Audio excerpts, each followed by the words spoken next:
Hello friends, welcome to CAD Maniac. We have come up with the second part of the complete AutoCAD drawing course 2D and 3D. We will cover around 50 commands in this AutoCAD tutorial.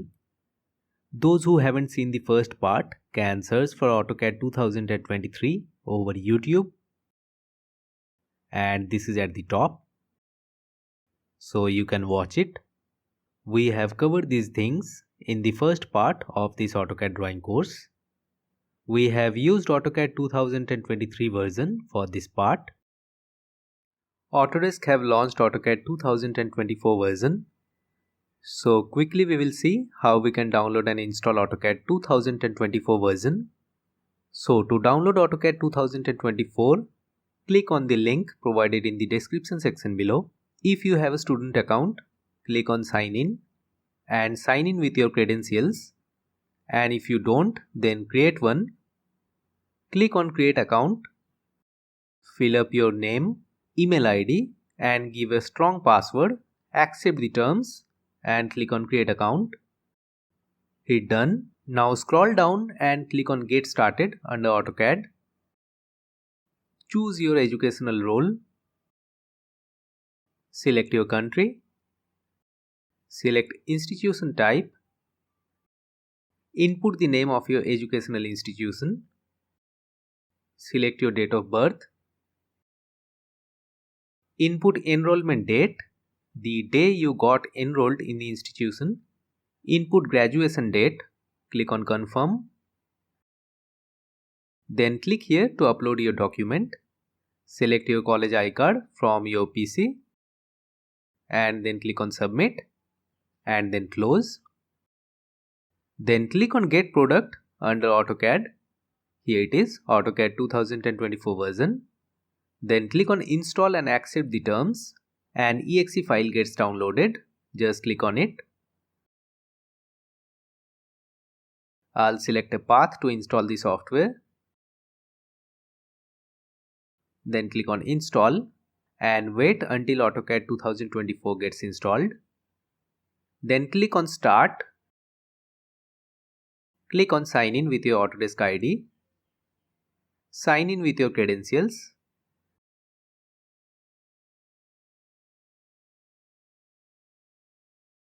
Now click on go to product. And here it is, AutoCAD 2024 version. Click on new and you can enjoy AutoCAD 2024. Now we will move on to our tutorial. And for the third part of this complete AutoCAD drawing course, just comment below 200 comments and we will come up with the third part. So first we will learn hatch. Hatches are typically used in sections. We will learn different hatch patterns in this tutorial. One question for you all. Which hatch pattern is commonly used to show the slabs? Do comment in the comment section. So here is the hatch in the draw panel. You can click it from here or type H and press enter to add hatch. Now first I'll create a few circles. The first step towards achieving your dreams is having the right coach. Get the best education with CAD Mania and make your AutoCAD engineering dreams come true. Download the app now. Now type H and press enter.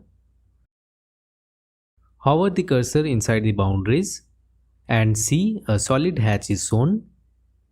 Now click inside the boundary. These are the hatch patterns. You can choose from these options. This is the scale. You can change the hatch scale from here. See, the scale is changing. Once done, press enter to complete the hatch. Repeat hatch. Now click on select from boundaries panel and select the circle and see hatch has been created completely inside the circle. I'll erase this. Now select this hatch and you can make it solid or even a mixture of two colors known as gradient. Now you can change the color of the hatch from here and change the background color from here. Now you can even make the hatch transparent. Increase the hatch transparency from here. I'll make it 0 again. You can change the angle of the hatch from here. We can set the origin of the hatch as well. I am setting the origin at this quadrant. Now while changing the angle, you can see the angle is changing with respect to the origin we have set. So I'll erase the hatch now. Now repeat hatch command. Click on pick internal point and click inside this boundary to add the hatch. Now if this associative option is turned on, see what happens. When we stretch the circle, then the hatch gets stretched as well. But if it is off, the circle don't get stretched along with the hatch. Now draw another circle. Type H and press enter. Click on match properties. Select this hatch and then click inside the circle to match the hatch. See it again.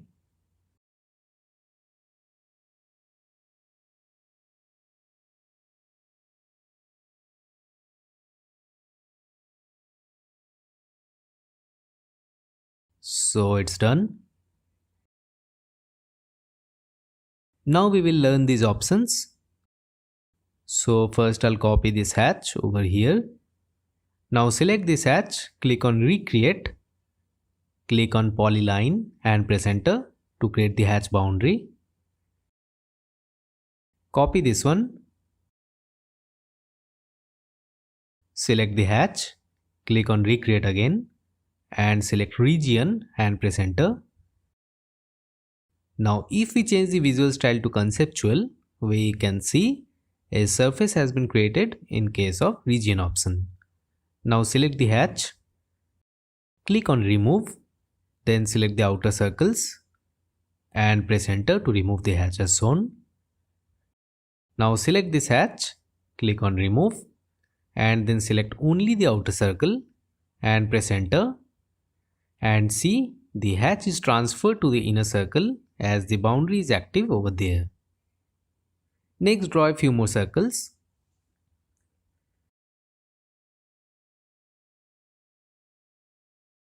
Type H and press enter and add hatch over this. Now if I select this circle, see all the hatches have been selected and it has moved along with the circle. Now repeat hatch command, click on create separate hatches, then add the hatches. Now all the hatches are single entities. Now I'll erase this hatch. Repeat hatch. Now these are some of the options you can check. These will be done as per the drawing shown in the left. So you can use these hatches as per your requirement.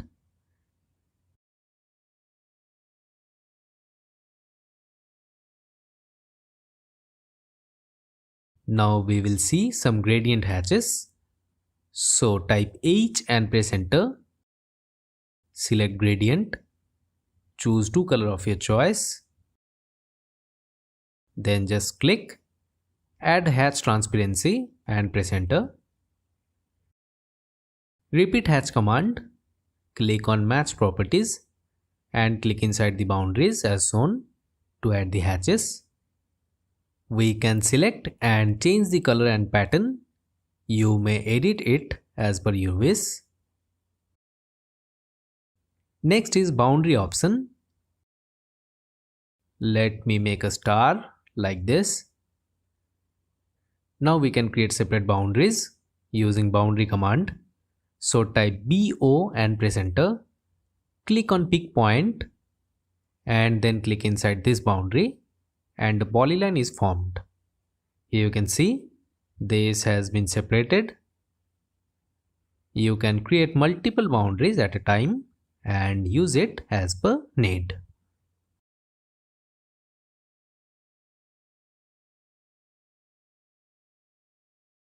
One more option. For that, just create an open triangle. Now type H and press enter and click inside the triangle. There is no close boundary, so hatch is not forming. So click on close and increase the gap tolerance from here. Then again click inside the triangle and click on continue hatching the area. You can see the hatch is created. So this is all about hatch command. So next is spline. We will try and trace the image using spline command. Here is spline command in the draw panel. One is spline fit, another is spline control vertices. So I'll click on spline fit and then click on image boundary as shown. To trace the image, ortho must be turned off.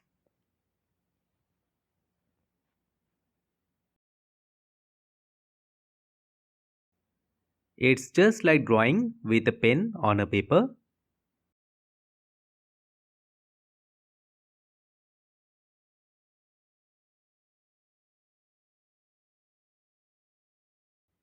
Leave it here.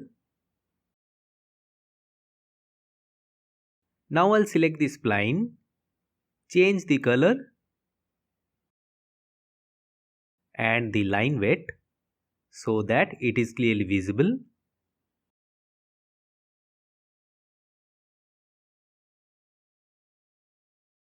Now you can select the spline and edit it at your will. Just click on the fit points and stretch it like this.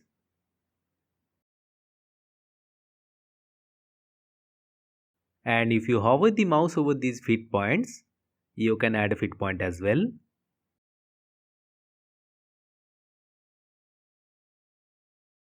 And you can remove the fit point as well. Next is spline CV, control vertices.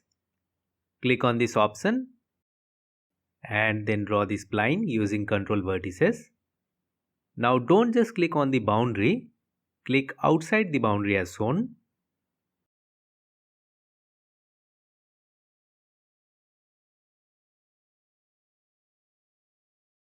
Now select the spline and change the color and the line weight as shown. So the difference is, in case of spline fit, the fit points are on the spline, and in case of spline control vertices, the points are outside the spline. Here also you can stretch the points and edit the spline. Now if you click on this arrow, you can also switch between these two options, fit to control vertices and control vertices to fit. Here you can see.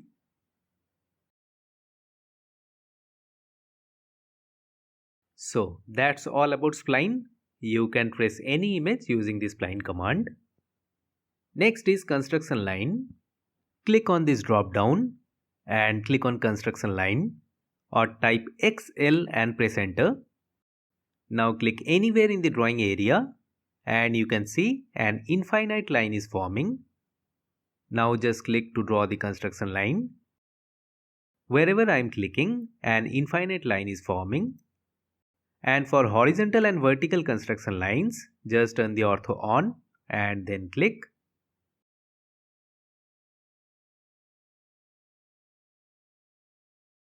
Once again type XL and press enter. Click anywhere in the drawing area. Click this side to draw horizontal and click above to draw a vertical construction line. Again right click to repeat construction line. In the command line there is horizontal and vertical option. You can click from here as well. If you click on horizontal from here, in a single click we can form horizontal construction lines. Right click to exit. Right click to repeat construction line. I'll click on vertical this time. Now in one click we can create vertical construction lines. Right click to exit. While drawing elevations, we always use construction lines. These elevations are drawn using construction lines. I'll type XL and press enter. Then click on vertical. Now suppose I want to draw the front elevation of this house.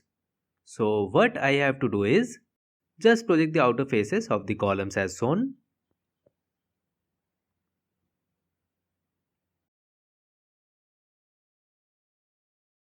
If I would have placed this straight to the floor plan, then these lines should have met with the two columns. Again, I'll give construction line command. I'll click on horizontal from here and click somewhere here to place the ground level. Now suppose I want to offset this line upwards to show the plinth level. So I can do that with construction line itself.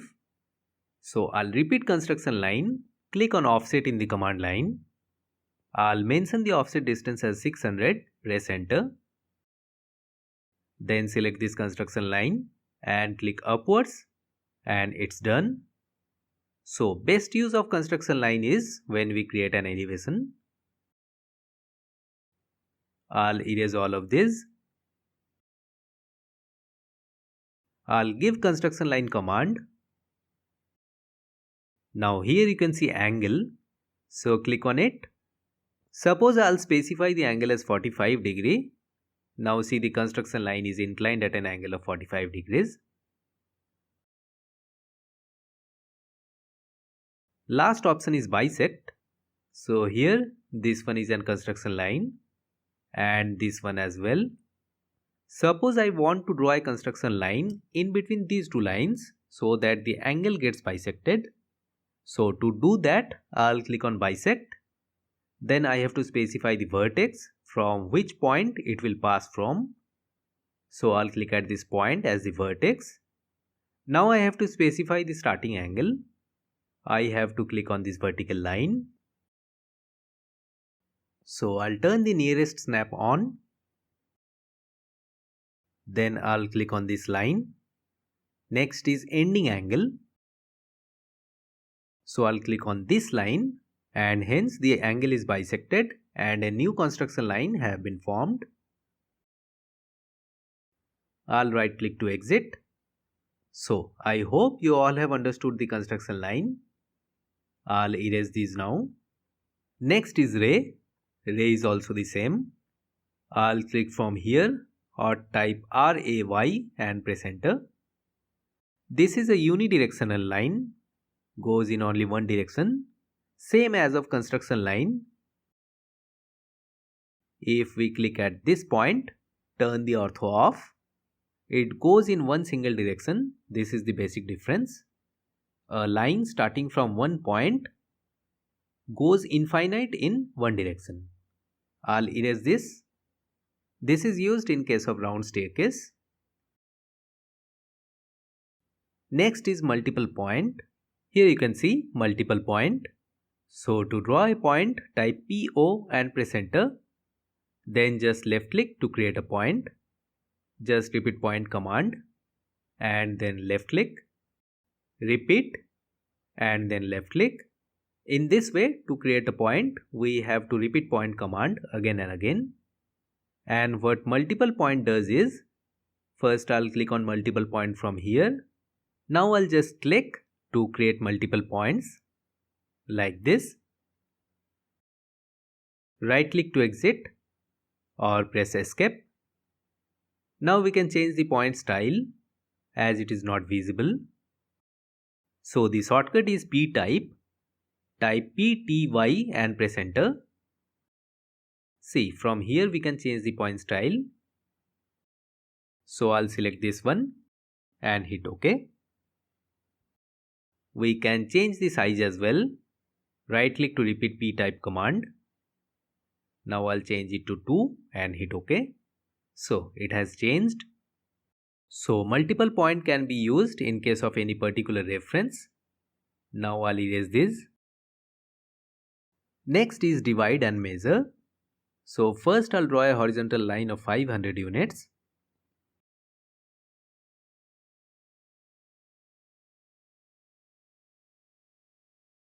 I'll draw a spline as well. Type SPL and press enter. Turn the ortho off and then I'll just draw a random spline like this. Now suppose I want to divide this line into 4 or 5 segments. So to do that, I'll click on divide or type div and press enter. Then select the object to be divided. I'll select this line. So I want to divide it into 5 segments. So type 5 and press enter. Now see, this line is divided into 5 equal segments. You can measure the distance if you want. See, this is 100. This one is 100 as well. So we can divide any spline, line, arc or any object we want. Now I'll divide this spline. Type div and press enter. Select this spline. Let's divide this spline into 15 parts. So type 15 and press enter. So you can see this spline is divided into 15 equal segments. I'll erase the points.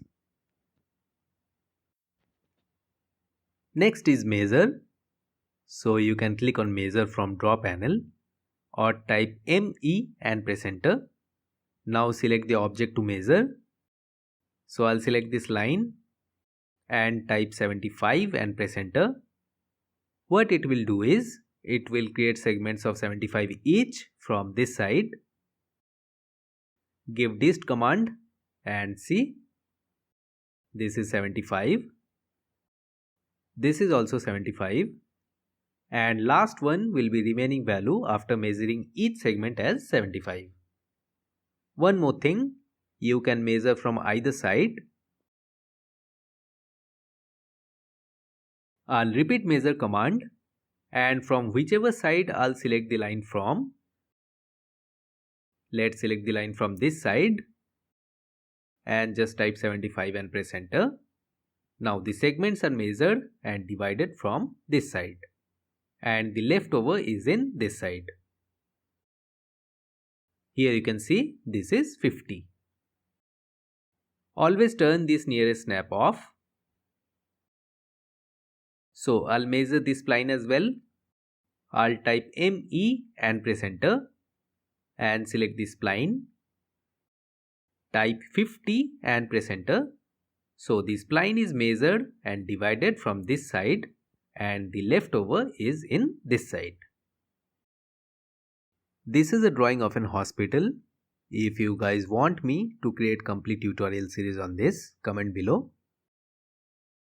Moving on, next is region. So to make you understand the region command, I'll draw a few rectangles.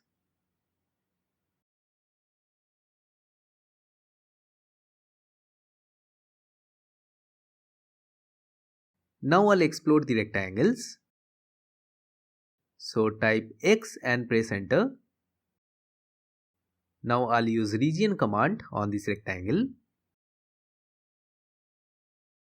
You can click on region tool from here or type REG and press enter. Then select the complete object and press enter. So here you can see it has been again converted into a polyline. And this one I'll use join command to convert it into polyline. So select and type J and press enter. So these are now converted into two polylines using two different commands, join and region. So what's the difference? The difference is if we change the visual style from 2D wireframe to conceptual. Here you can see, I'll turn the grid off first. See, this has been converted into a surface. So when we use region command, a closed loop is always converted into a surface. And in case of join command, set of entities are converted into a polyline. So that's the basic difference. So I hope you all have understood the region command. So I'll erase all of this. I'll change the visual style back to 2D wireframe. Next is wipeout. Let's say I have this drawing and I want to print this without this section. So for that, what I can do is I can use wipeout command from here, or else type WI and press enter. Then just left click as shown to create a window around this section and press enter, and see, it has been wiped out. The drawing is there, but while printing we won't be able to see it. Let's move to layout tab. See, the section is not here. Repeat wipeout command. Click on frames in the command line. There are 2-3 options. So if I click on, what will happen is when we move to layout, this frame will be seen. And if we turn it off, go to frames, turn it off, and it's not visible. Last one is display but not plot. In the display, this frame is visible, but when we will print this one or convert to PDF, I'll just show you the preview.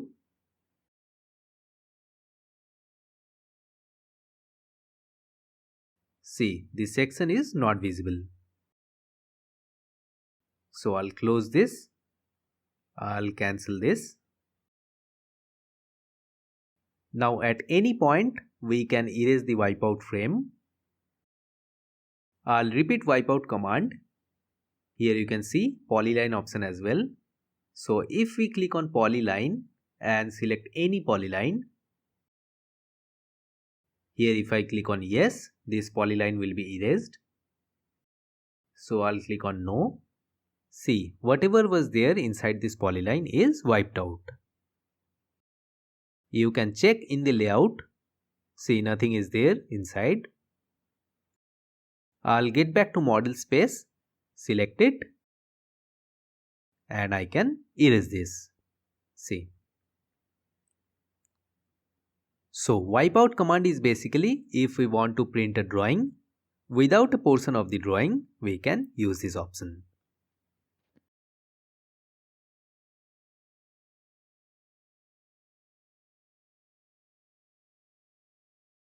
Next is donut command. I'll start a new window. Shortcut for donut is DO and press enter. Then you have to specify the inner diameter. I'll go with the default value, that is 0.5, press enter. Next you have to specify the outer diameter. I'll keep this 1. Then just left click. See, a donut has been created. Use regenerate command in these cases. See. So in this way we can create donuts. I'll repeat donut command. Now let's say I want a closed fill donut. For that I'll specify the inner diameter as 0. Next specify the outer diameter as 1. Press enter. Then just left click to create the donuts. So this is all about donut command. Next is revision cloud. I'll return to this window. Suppose I want to drive attention of users to a certain part of a drawing. Let's say this portion. So what we can do is we can use revision cloud from here. These are of 3 types. Rectangular means I'll just show you in this side. Just click at the 2 opposite corners and a cloud is formed. So we can seek attention of users by drawing a revision cloud like this. Next is polygonal. So you can form shapes like this by using this one. Just right click to exit. Last one is freehand. This is through mouse control, like a freehand sketch. If we want, we can change the radius of this arc as well. To do that, repeat revision cloud, click on arc length. I'll change it to 250. Now see, this has been changed, and we can use this revision cloud for detailing any part of a drawing.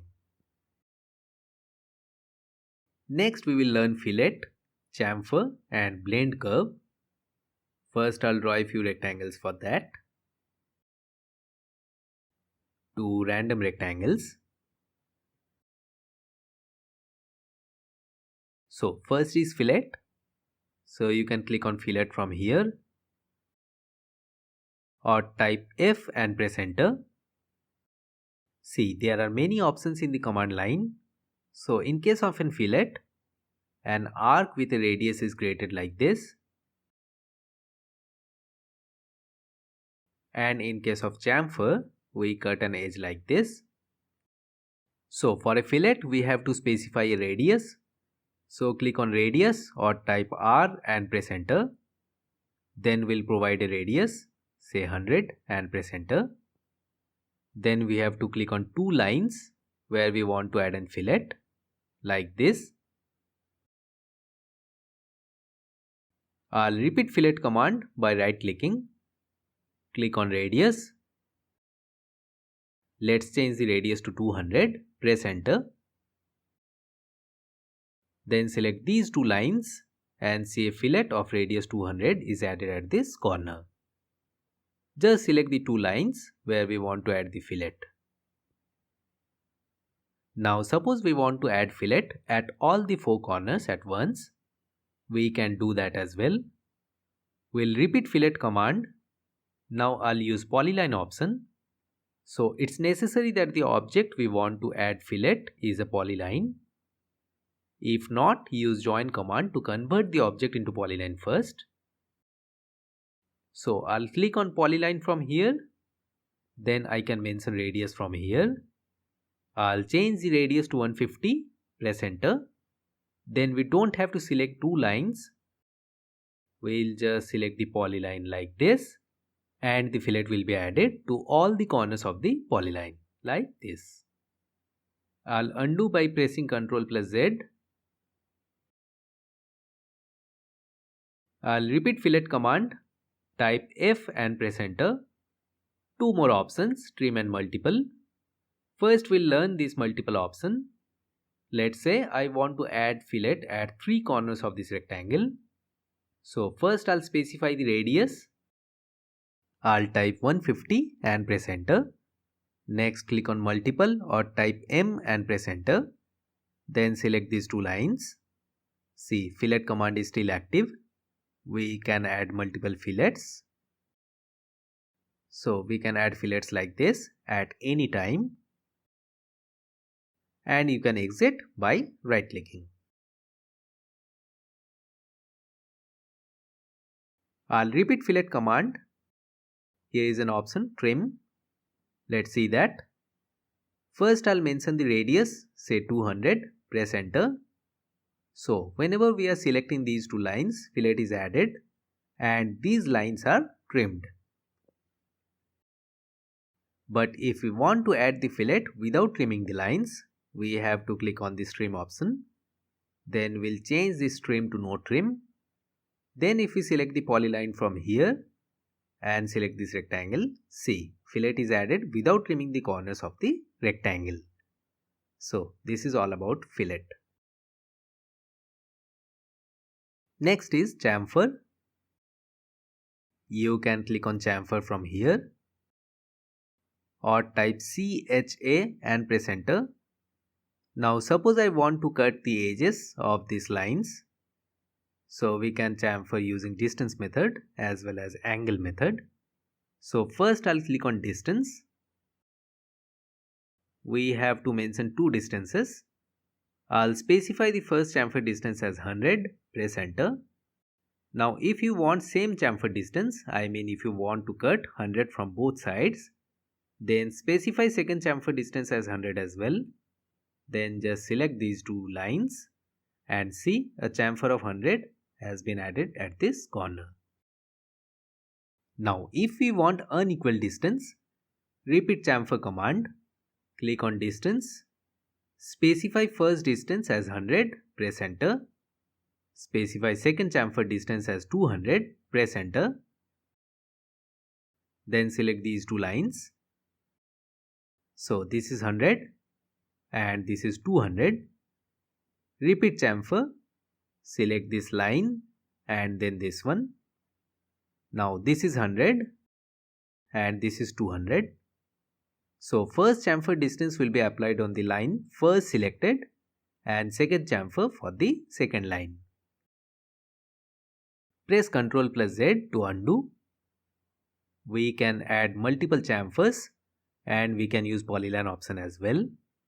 So repeat chamfer, click on distance, specify first distance as 100, second one as 150, press enter. Multiple I won't show anymore. I'll click on polyline and then select this rectangle, and you can see the chamfers are added at all the four corners of the rectangle. So this is 100, this is 150, 100, 150, 100, 150. You can add equal distance as well. Use it as per your requirement. Now repeat chamfer command. Next method is angle. So click on angle. Now I have to specify the chamfer length first. Type 100 and press enter. Now specify the chamfer angle as 30 degree and press enter. Then select these two lines and here it is. This is 100 and this angle is 30. Repeat chamfer. Trim no trim is same as fillet. I'll click on trim, then select no trim. Now select these two lines and you can see chamfer is added without trimming the corners. Repeat chamfer. Click on method. These are the two methods we have already discussed. You can choose from here as well and add chamfers.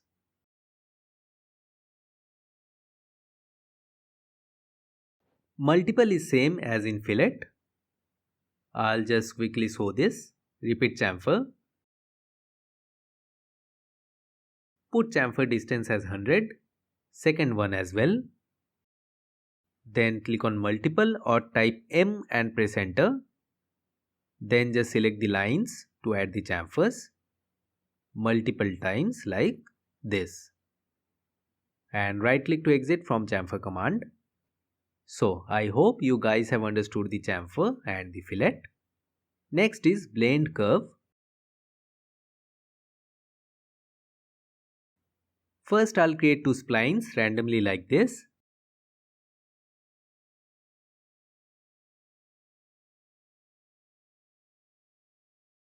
Now I want to join these two splines, or otherwise I can say I want to blend these two curves. So click on blend curve from here or type BLE and press enter. Then select the two curves and see this has been blended. So there are two options for blend curve.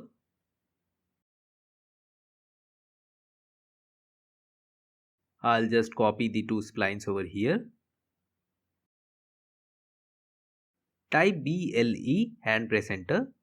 Click on continuity. Select tangent. Then select these two lines. So this is blended tangentially. Now repeat blend curve. Click on continuity. Select smooth. Then select these two curves. So this is blended smoothly. It is looking the same. But if we copy one over other,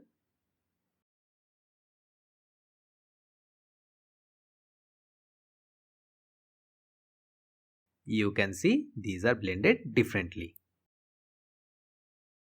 Next is rectangular array. To make you understand the rectangular array, I'll draw a few circles first.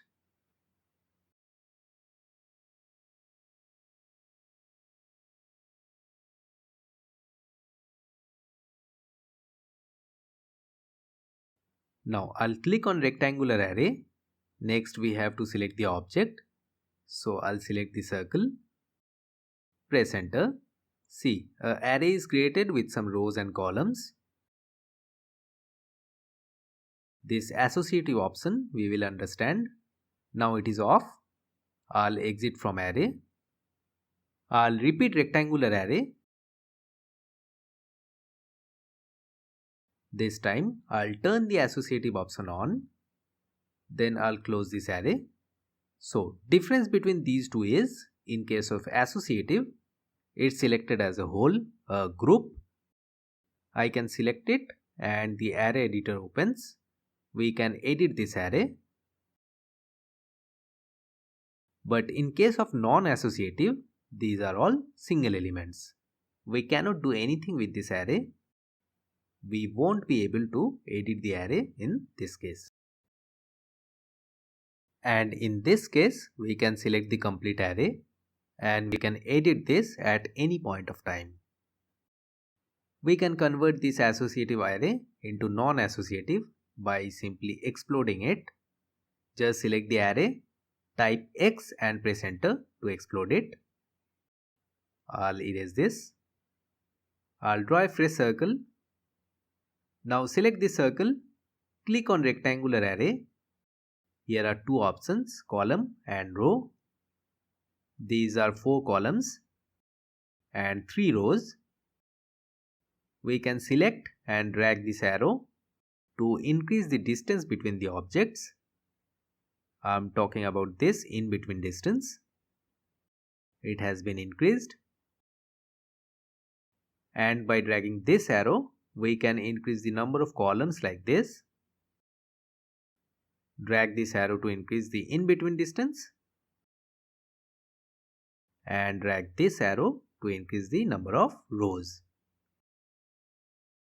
And this is the total distance. See, I'll make it 100. This one 600. This one 50. And this becomes 300. Right click to exit. I'll show the distance. This is 100 and this is 50. Total is 600 and this is 300. I'll again select this. I'll make this level to 4. In between distance to 100.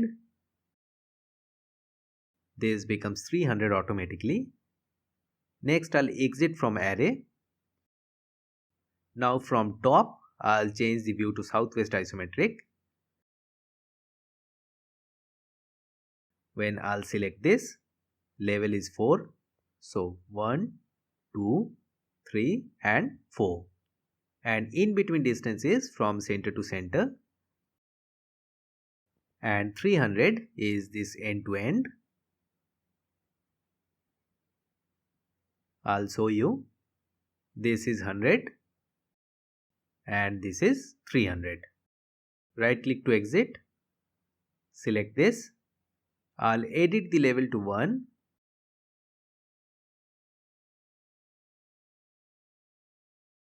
And I'll get back to top view. Few more options. See, I'll select this array. And by keeping the cursor over this arrow, column count is, it increases the column. Column spacing means center to center distance will be increased. We can change the axis angle as well, like this. I can incline the complete array from here as well, like this.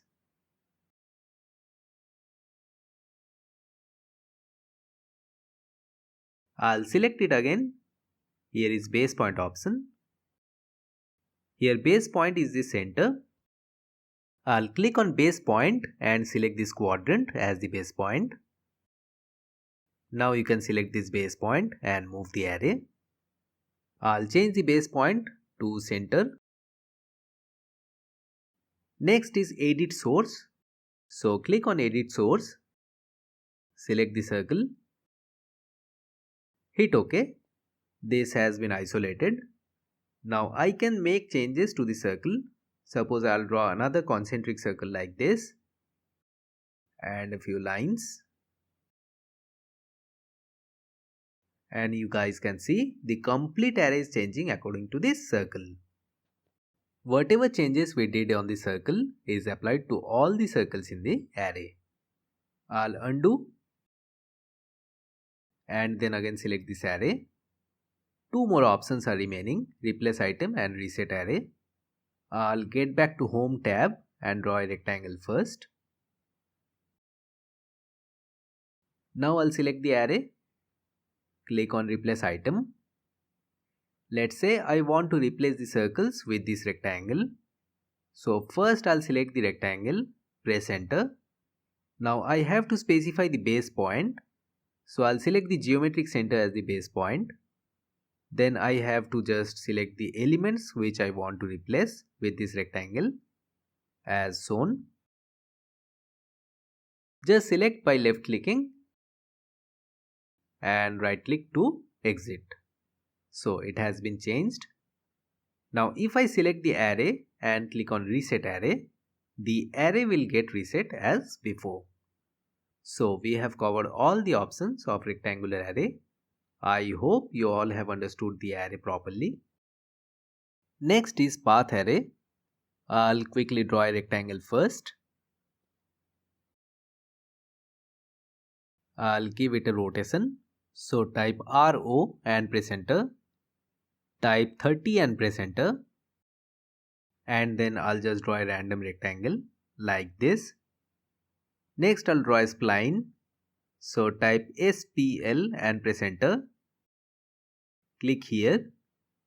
And at this point ortho must be turned off. While drawing a spline, just click randomly. So we can click on path array or type ARR and click on path array.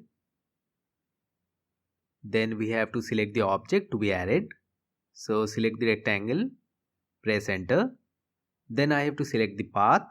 So I'll select this spline and see an array is formed. If we turn the associative option off, then all the rectangles will be individual elements. We won't be able to edit the array anymore. So we'll turn it on.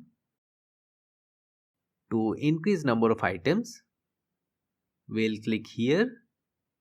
And suppose I'll type 8 and press enter. See, and in between distance we can change from here. I'll type 400 and press enter. Total became 2800. We can manipulate the distance by dragging this arrow as well. And by dragging this arrow, we can change the in-between distance. I prefer to change from array creation tab. I'll change it to 250, enter. I'll set the items to 14 and press enter. So it's done. So number of items we can specify from here.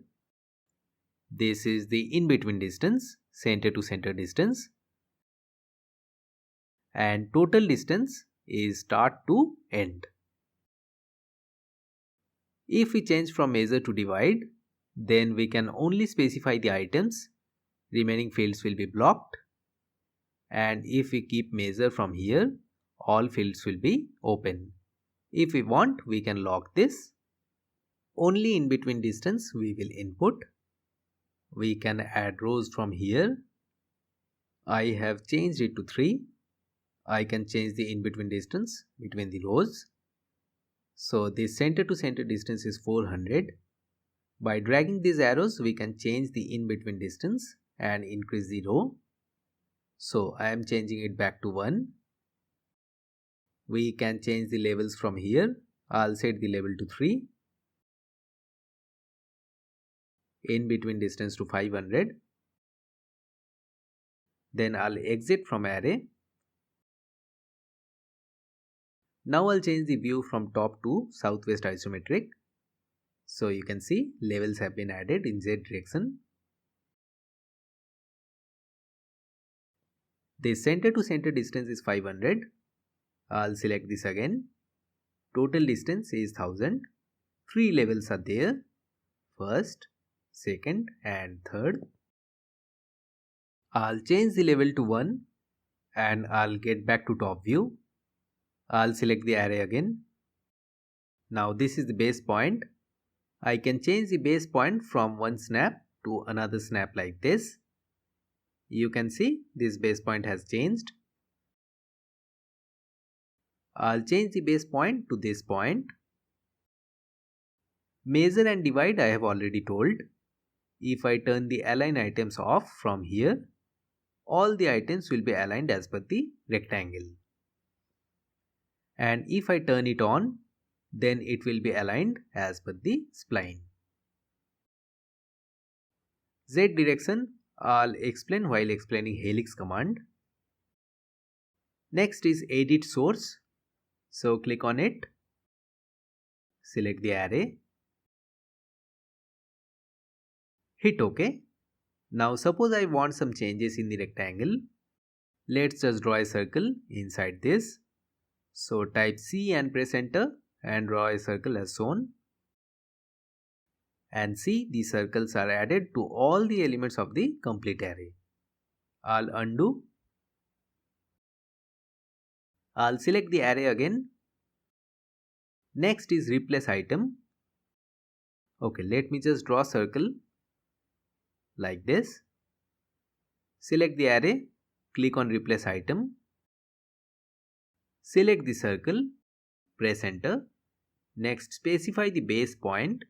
I'll specify base point as the quadrant. Then just select the rectangles.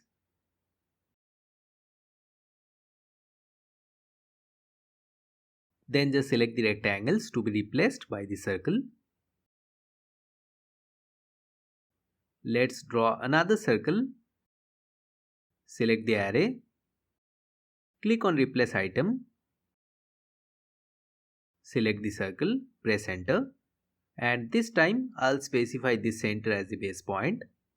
And then I'll select the rectangles. Here it is. It is replacing the items through its center. Right click to exit. Last is reset array. I'll just select the array and click on reset array to reset it. So this is all about path array. Now I'll close this. Here is a command called reverse. See, whenever I select this spline, you can see this is the starting point. We have drawn the spline this way. But whenever I'll select the spline and click on reverse or type REV and press enter, see what happens, the spline is reversed. And with that, the array is also reversed. If I select it, see, now this point is the new starting point as it has reversed. I'll reverse it again. So shortcut for reverse is REVE. Let's see what's remaining. Edit array, edit polyline, edit spline, edit hatch. These options are not used as such because whenever I'll select this array, a new array tab opens. From here we can edit the array quite easily. We can also select edit array from here. Then select the array. Editing options will be given like a menu. So what we prefer is we will select the array and make changes through this array tab. Same for edit spline. I can select this spline. I can stretch, add or remove point. We can change the starting point. So this is easy. We will not use this edit spline option. Same for edit hatch. I'll just add a hatch inside this rectangle like this. Now upon clicking on the hatch, this hatch editor tab opens. Now you can edit the hatch from here. And if you want, you can also edit from here. Same for edit polyline. I won't discuss it anymore. Next is trim and extend. For that, I'll just draw two lines like this and rectangle as well.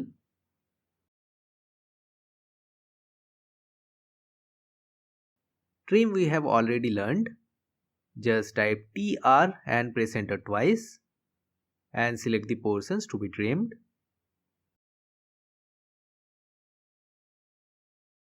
Same for extend. Type EX and press enter twice. Then just select the lines to extend up to the next object. Right click to exit. Next is Lengthen command. I'll just draw a line. I'll turn the ortho on. Mention 100 as the length. Now shortcut for Lengthen command is LEN, then enter. Select the line and the current length is shown here. And here are some options. First is delta. Now I'll click on delta. I'll type 20 and press enter. Then if I select the line will be extended by 20 units. Whichever side I'll click, that side will extend by 20 units. Right click to exit. Repeat Lengthen command. Select the line. See, it's 120 now. Next click on %. This is 100%. Now to increase, we have to increase percentage wise. To decrease, we have to input value below 100. Suppose I want to decrease 50% of this length. So I'll type 50 and press enter. And whichever side I'll select, it will be shortened by that side. So repeat Lengthen command, select the line. See, it's now 60. Next click on total. Now set total length as 100. Select the line. Right click. Repeat Lengthen command. Select it and see, this is 100. Next is dynamic. So click on it.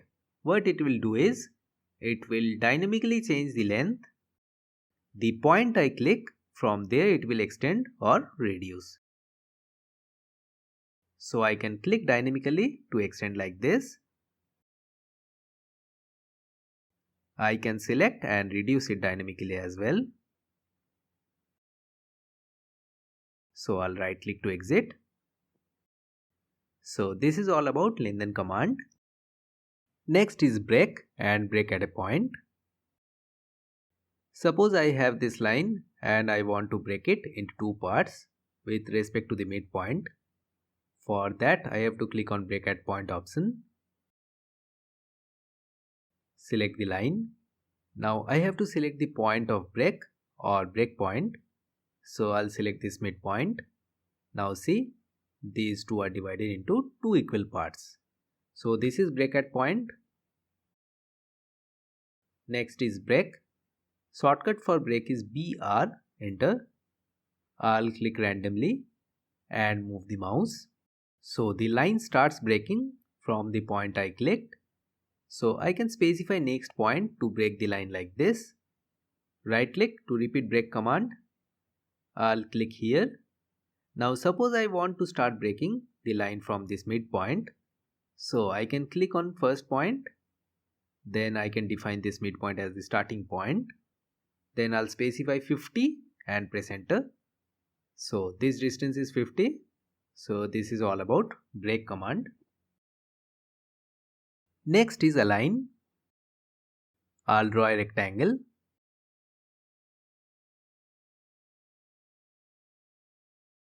And a triangle by using polygon command.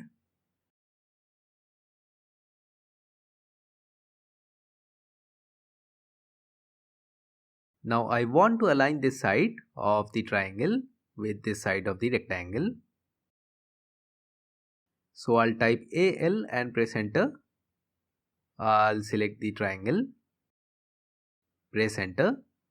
This is the first source. I'll select it. This is the destination. So I'll select this. Next source is this one. Destination is this one. Then press enter. I don't want to scale the object, so I'll select no. So the triangle gets aligned according to the first source point. I'll undo and repeat align command. Select the triangle, press enter. First source, first destination, second source, second destination, press enter. Now I'll click on yes to scale. And you can see the triangle is scaled as per the side of the rectangle. So this is all about align. Next is overkill. So here are two lines. I'll draw another one overlapping these lines. Another line as shown. So you can see there are too many lines one over another. So I can convert it into one line, erasing all the duplicate objects. For that I'll click on Overkill command or type OVER and press enter. Select this by crossing selection, press enter. Tolerance is given. I'll just press OK. Now see, it's converted into a single line. I can select it and erase. No other line is here. Join and explode I have already covered in the first part. I'll just revise. So this is a polyline. If I want to break the polyline into lines, I'll select explode command from here or type X and press enter. So this is no more a polyline. This has been exploded. I can convert the lines into polyline as well. Just select the lines and type J and press enter to join these. So this is again a polyline. So this is the difference between join and explode. Next we'll learn set to ByLayer, change space and these draw orders.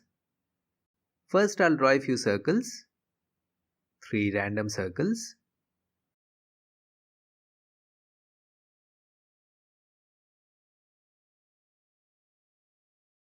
I'll add hatch to these. So type H and press enter. Select solid. I'll change the color to yellow. Click inside the circle and then right click. I'll repeat hatch. Change the color and add a blue hatch. Same way, add hatch to the circle. Right click to exit. I'll add a text as well. I have not covered text yet. We will cover it in some time. I'll type CAD Maniac Bangla.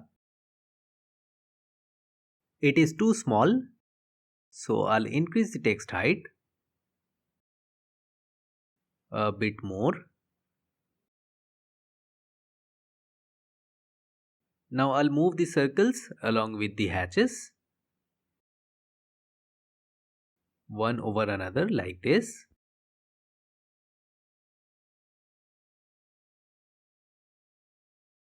Now we will learn draw order. First one is bring to front. Now if I want to bring the circle along with this hatch, the blue one to front, what I'll do is I'll select the circle along with the hatch and then click on bring to front. So it's done. I'll repeat bring to front. Select the red one and press enter. So it's in front. Same way, repeat bring to front and I'll bring the yellow circle to front. Next is send to back. Click on it. Now suppose I want to send this yellow hatch back. So I'll select it and press enter and it's done. We have sent the hatch back, but the circle is still in front. Next is bring above object. Click on it. Now I want to bring the yellow hatch above the blue hatch. So I'll select the yellow hatch, press enter. Next I'll select the blue hatch as a reference object. So you can see it's above the blue hatch but still behind the red hatch. Next is send under object. Click on it. Now I'll select the red hatch, enter. Then select yellow hatch and press enter. So the red hatch goes under the yellow hatch. Next is bring text to front. Once I click on it, whatever text is there in the window comes in front. These are all similar. This will bring any dimension to front. This will bring any leader to front. This will bring all annotations to front, text, dimensions, whatever. And if I click on send hatches back, what will happen is all the circles came to front and all the hatches are sent to back. So this is all about draw order, text to front and hatch to back. Next is set to ByLayer. I'll draw a few lines.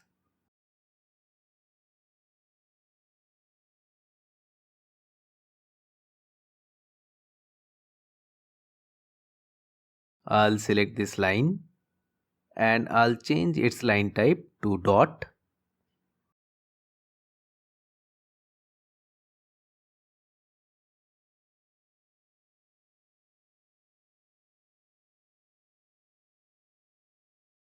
I'll scale the line type. So type LTS and press enter. I'll increase this value to 50. Next I'll increase this line's thickness. I'll increase the line weight. But to see the effect we have to turn the line weight on. So click on customization and click on line weight. And then I'll turn it on. So we'll learn set to ByLayer now. Type SETB and press enter. Select all the elements. Here you can see ByLayer is white in color. By default line weight and continuous line type. So after selecting, I'll press enter twice. We don't have any blocks here. So click on yes or press enter again.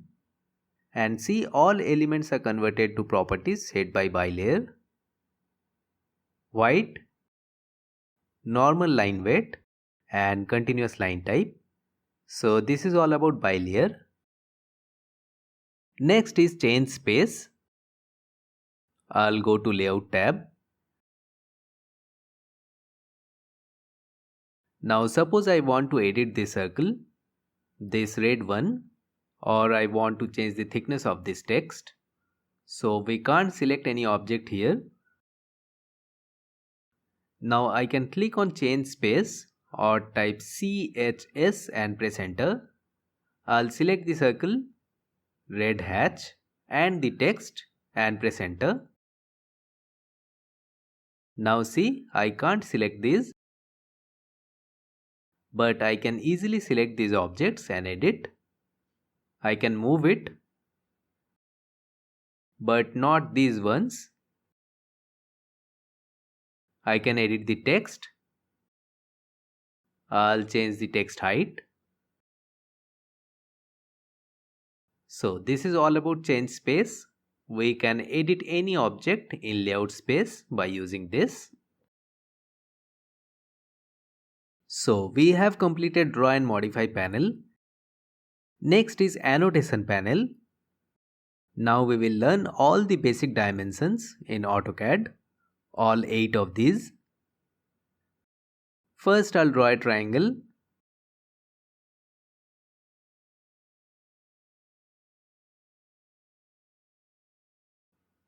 First is linear dimension.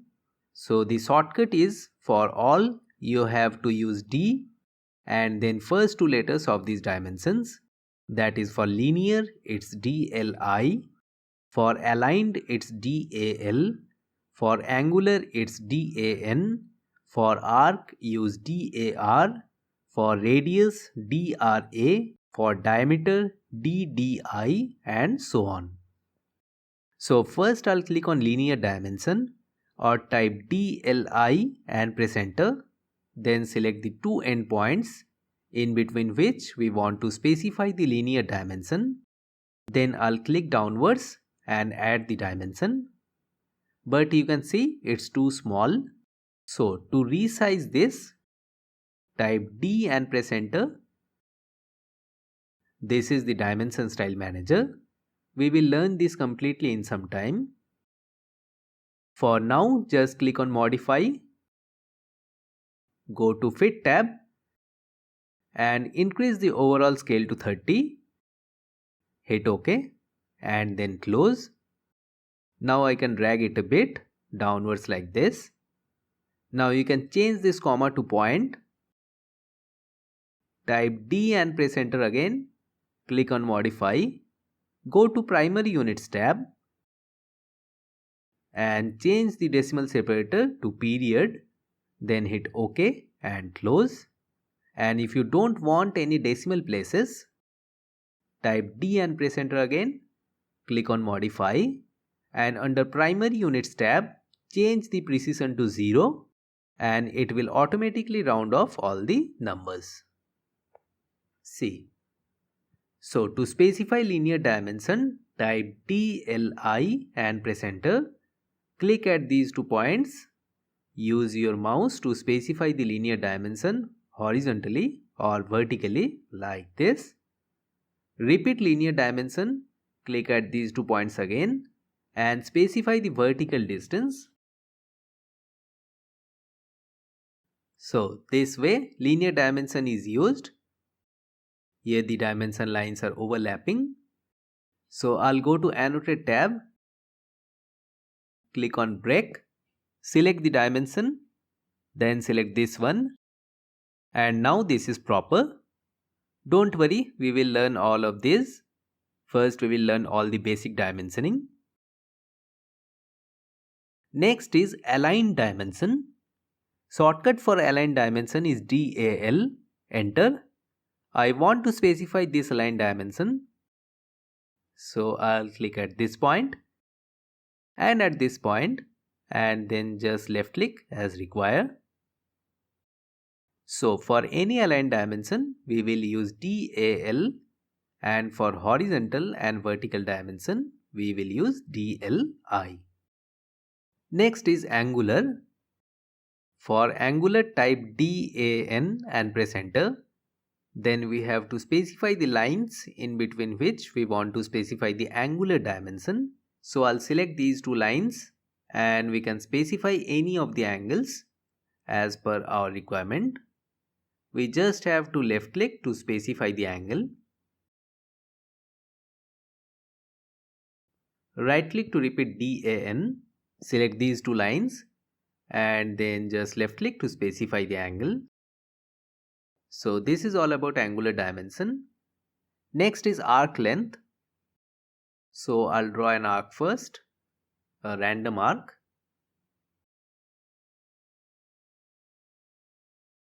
Now to measure the arc length, type DAR and press enter. Select the arc, move the cursor upwards and then just left click to specify the arc length. So the arc length here is 2130. Next is radius and diameter. Suppose I want to specify the radius of this arc. So type DRA and press enter. Select the arc and see the radius is 1005. So just left click. Now I'll draw a circle. Now I want to specify the diameter of the circle. So type DDI and press enter. Select the circle and see the diameter is 1563. I can put it inside or outside of the circle. These styles can be changed. We will cover all of this under Dimension Style Manager. So just left click to specify the diameter. So these are linear, horizontal or vertical. This is aligned. These are angular dimensions. This is arc length, this is radius and this is diameter. Next is ordinate. Suppose I want to specify the center's coordinate from the UCS, the origin, the x distance and the y distance. For that type DOR and press enter. Click at the center. This is the x coordinate. Type DOR, click at the center. Then left click. So this is the x distance 7609 and this is the y distance 1893. Last one is jogged.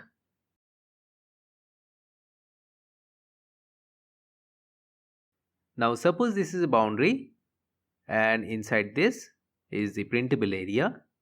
I won't be able to print anything outside of this area. Now suppose I'll draw an arc.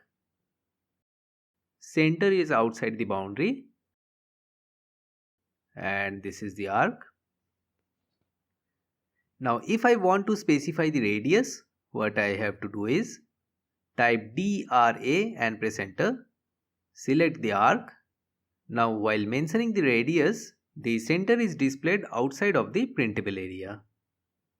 So in case of bigger objects, we can use jog dimension. So type DJO and press enter. Select the arc. I'll specify a false center location inside the printable area and then add a jog as shown. So I hope you have understood the jog dimension and the remaining dimensions. And this one is the smart dimension tool. I'll show you the utility of this smart dimension. I'll erase these dimensions: linear, aligned and angular. These all can be specified using smart dimension. Just type DIM and press enter. I can specify the linear dimension by clicking at the two endpoints, or else just hover the mouse over this line and see it is specifying the dimension. So just left click, hover over this line and specify the align dimension. In one command we can use linear, aligned and angular as well. Next, to specify angular dimension, click at these two lines and see the angle is shown. So just left click to specify the dimension. So smart dimension is a very good feature, as 3 types of dimensions can be specified using a single tool. So this is all about basic dimensioning in AutoCAD. So next we will go to Annotate tab and learn a few more dimensions. So first I'll draw a rectangle. I'll draw a few lines as well. I'll turn the ortho on.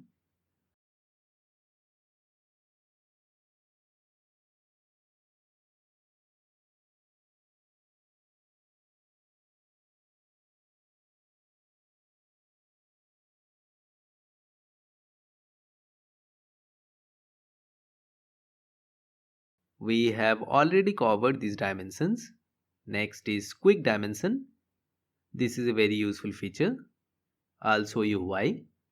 Shortcut for quick dimension is QD. Press enter.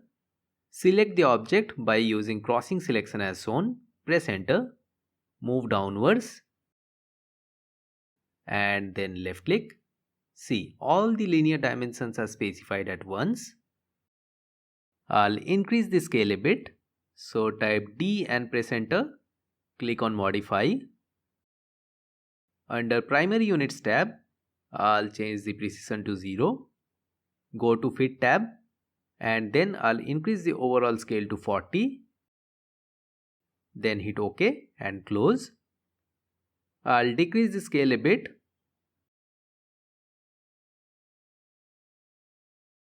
I'll change it to 25.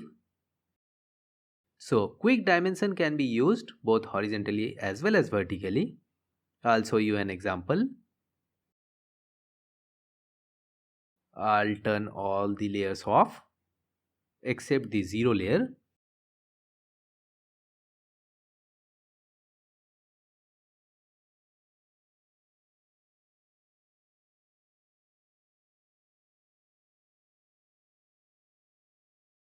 I'll keep the wall layer on. Now I want to add horizontal dimensions at the top. So I'll select the plan like this. Press enter. Then just left click to place all the dimensions. So you can see how quickly I have added all the dimensions using one command. Repeat quick dimension. Select the plan as shown. Press enter. And then left click in the side to place all the dimensions. So I'll close this window. I'll go to annotate tab again. Next we will learn continue and baseline. I'll erase these dimensions. First I'll specify a linear dimension like this. Now I want to continue the dimension from point to point. For that I'll click on continue or type DIMC and press enter. See, the dimension started from where we left the linear dimension. Now just click at the points up to which we want the dimension. Suppose I don't want this dimension, I'll skip the point and click at this point. Next click at this point. Right click twice to exit. Next is baseline dimension. So you can click on it or type DIMB and press enter. I'll click on select and select this as the base dimension. So click and then click at the next points.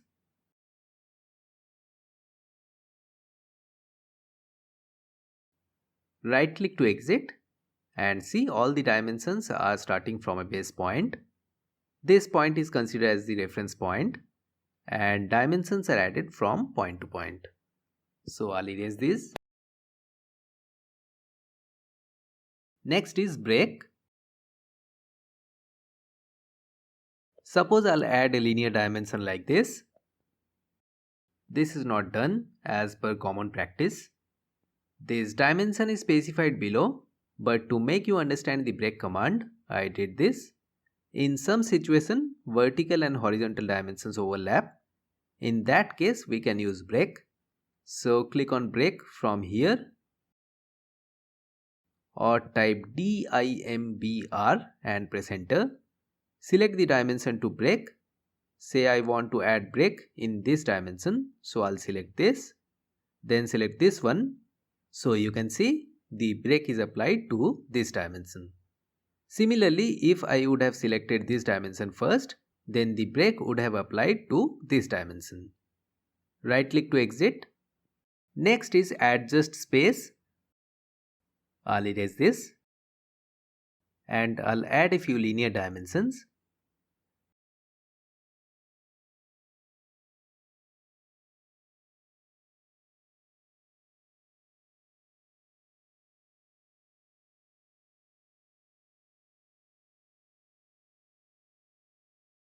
Now we can adjust the space between the linear dimensions. For that I have to click on adjust space or type DIMSP and press enter. First I have to specify the base dimension. Then select the remaining dimension to be adjusted. Then press enter. Now we can enter the value ourselves or just press enter to fill up the space automatically, and you can see the space is adjusted automatically between the dimension lines. So these are all placed at an equal distance as seen. Next is jog line.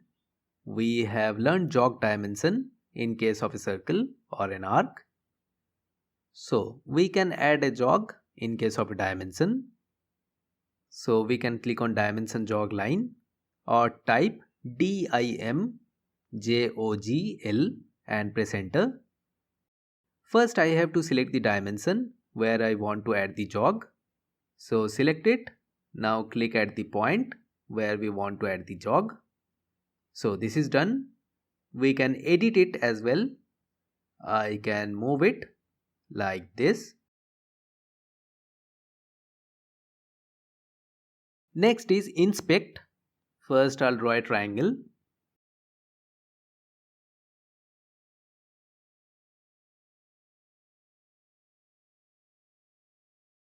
Now I'll add a few dimensions.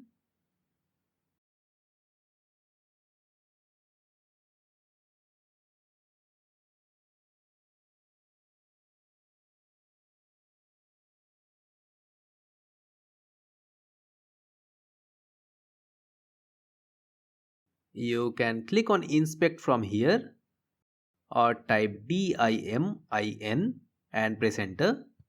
Now suppose I want to add the label and the inspection rate. So I can add the inspection rate from here, say 95%. If there is any label, then I can tick and add label, or otherwise I can untick. And here are 3 shapes. This is none, means no shape. Only inspection rate and label will show. You can choose any of these shapes. I am selecting the angular. Then I'll click on select dimension. I'll select this dimension and press enter. Hit OK. See, label is specified, so as the dimension and the inspection rate. I'll remove this comma.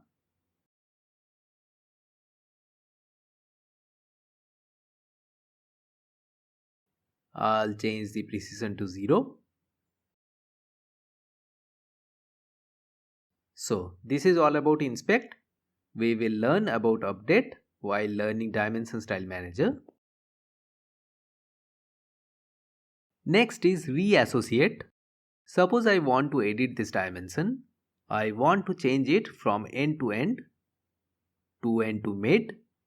For that, click on reassociate or type DIMRE and press enter. Select the dimension, press enter. Click at this point first and then click at this midpoint, and it has been reassociated and the dimension has also changed. Next is tolerance. We can add tolerance in our drawing. So click here or type TOL and press enter. See, here is symbol. Click on it. Lots of tolerance symbols are there. Those who have learned limits and tolerance will know all about this. Now suppose I want to add position tolerance. So I'll click on this symbol. I'll click here. See, this is diameter.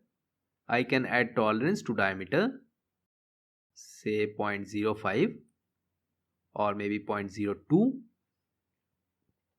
I'll click here. This is material condition. I'll select M. M means maximum material condition. We can add any secondary tolerance if we have. Here are 3 datums. A specific reference point. From here this tolerance is specified. This is primary. This is secondary. And datum 3 is tertiary. I can add a reference like point A, B and C and hit OK. And then we can just left click to add this position tolerance. This symbol specifies position tolerance. We are adding a tolerance of 0.02 on diameter with maximum material condition and 3 datum points position with respect to these 3 reference points. So we can add tolerance as shown. Next is oblique. Now I want to align these extension lines. So command is DIME, enter, click on oblique, select this dimension, press enter. I'll select the aligning angle as 80, press enter. See, the extension lines are aligned at 80 degrees. Next is text angle. So type DIMTED and press enter. Select the dimension.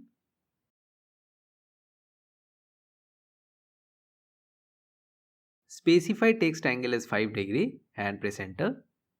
See, it's tilted by 5 degrees. Next is justify. So those who have worked in Word or Excel know this justify thing. This is justify left. Select the dimension and it goes to left. This is justify center. It's moved to center. And this one is justify right. This is override. You can clear override and go back to your previous position. two more commands, center mark and center line. First I'll draw a random rectangle and a circle. Now I want to add a center mark to the circle. For that I can go to Annotate tab and click on center mark, or type CM and press enter. Select the circle. See, the center mark is added. Right click to exit. And if you want only the center mark, not the extension lines, just double click on it and change the extension line to no. So it is done. Similarly, if you want a center line in between these two lines, for that click on center line or type CL and press enter. Select the two lines as shown and you can see the center line is added. You can double click on it and you can extend the extension lines as shown. So this is extended on both sides. You can change other properties as well from here. So this is done. Next is Dimension Style Manager. To make you understand the Dimension Style Manager, I'll first draw a random rectangle. I'll add a few dimensions to it. I am using Smart Dimension tool.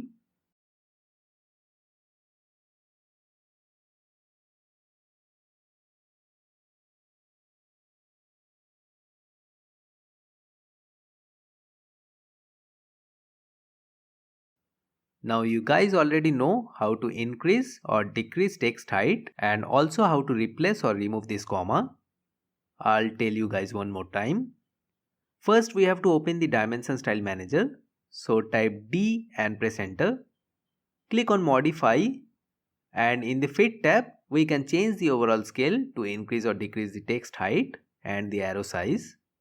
And to remove this comma we have to go to Primary Units tab and then change the decimal separator to period.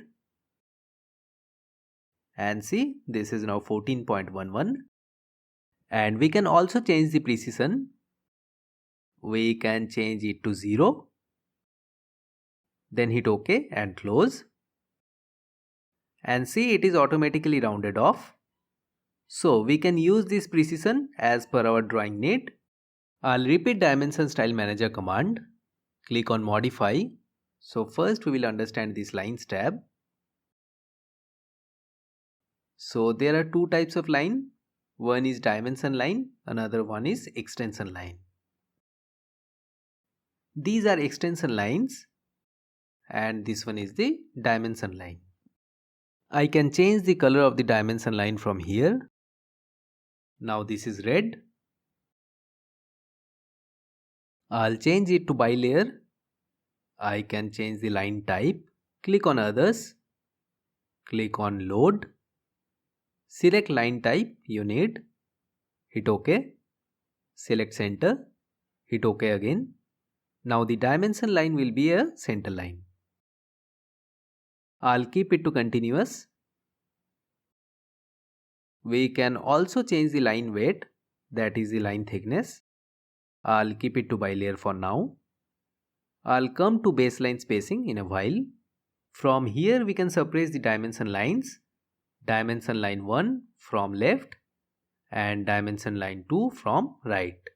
We can suppress both or either of these. If I tick the button, see, this is suppressed. And if I tick this one, both will be suppressed. I'll hit OK and close. See, the dimension line is vanished. Again type D and press enter. Click on Modify. I'll untick the suppressed dimension lines. Everything is same for extension lines. I can change the color. Extension line is on both sides of a dimension line. So we can change the extension line type on both sides. We can increase or decrease the line weight from here. We can suppress the extension lines as well. See, the dimension line is there, but no extension lines. I'll untick these two. Extend beyond dimension line means, let me first close this one. This part is the extend beyond dimension line and this one is the offset from origin. I'll type D and press enter, click on modify. This is offset from origin. And extend beyond dimension line is how much beyond it goes from the dimension line. I can opt for fixed extension line as well. This is 1.25 and I'll maintain this to 1.25 as well. Hit OK and close. Wherever I put the dimension, this line is fixed. On both sides, this is 1.25. I'll take a dimension and show you guys. So this is a fixed length extension line. Again type D and press enter. Click on modify. I'll untick this one. Next is baseline spacing. I'll close this. I'll erase these dimensions.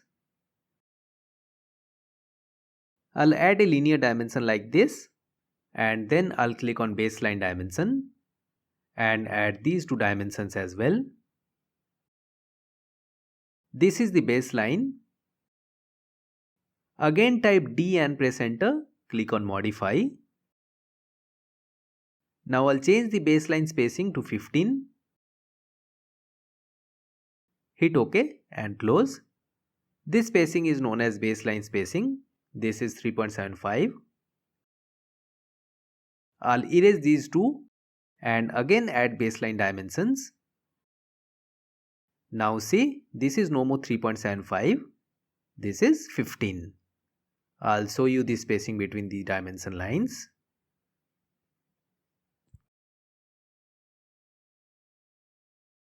I'll type D and press enter again. Click on modify and I'll change it back to 3.75. Next is symbols and arrows tab. We can change arrow style from here. We can make it dot or architectural tick or anything we want. We can even maintain different arrow style on other end. In case of leader also, we can change the style. We can increase or decrease the arrow style from here. I am changing it to 10. See, all the changes have been applied. Type D and press enter again. Click on modify. I'll change it back to closed field. Arrow size to 2.5 as before.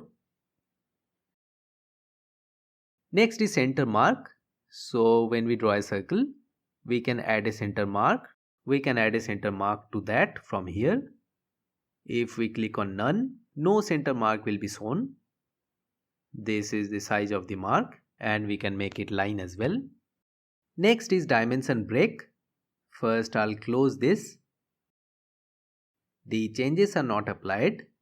I'll change these again.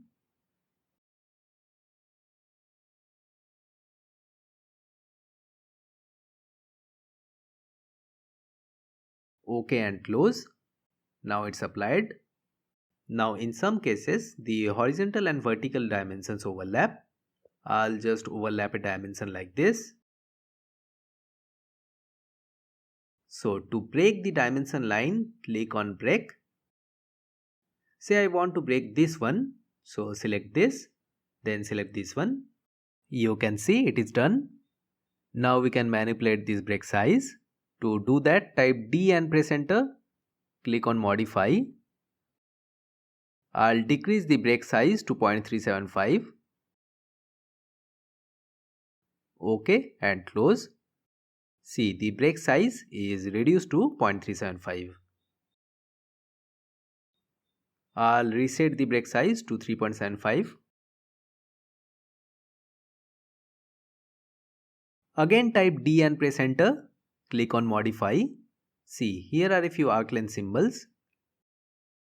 So first I'll draw a random arc.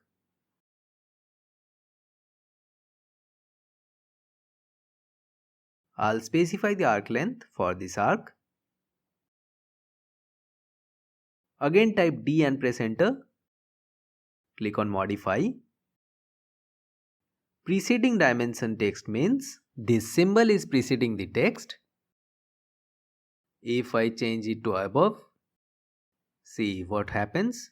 The symbol goes above the text. And if I choose none, only the text will be shown. I'll change it back to preceding dimension text. This is the jog line. If I have a jog dimension, I can change the jog line and the jog height factor from here. Let me first add a jog dimension.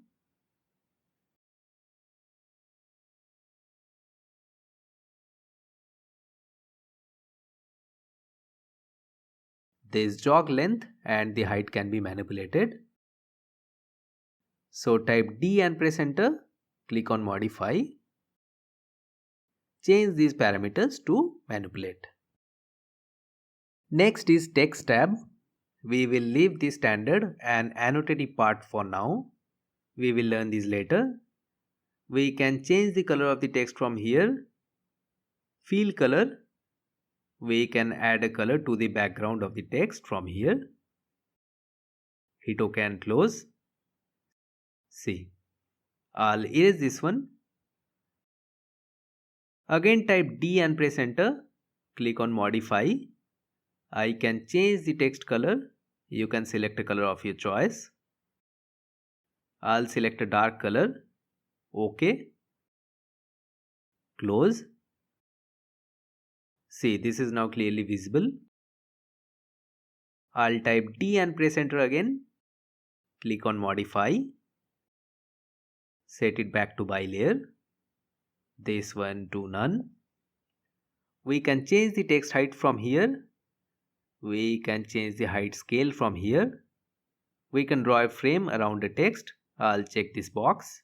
Hit OK and close. See, a frame is shown around the text. Again type D and press enter. Click on modify. Here text placement is above the dimension line. If we make it center, it comes to the center of the dimension line. Below means it will go below the dimension line. I am not changing anything from here. View direction is from left to right. If we change it from right to left, it reverses. So I'll change it back to left to right. This can be maintained at center, or you can keep it at extension line 1 like this. If you make it over extension line, it looks like this. So I'll keep it to center. You can change the settings and look at the preview.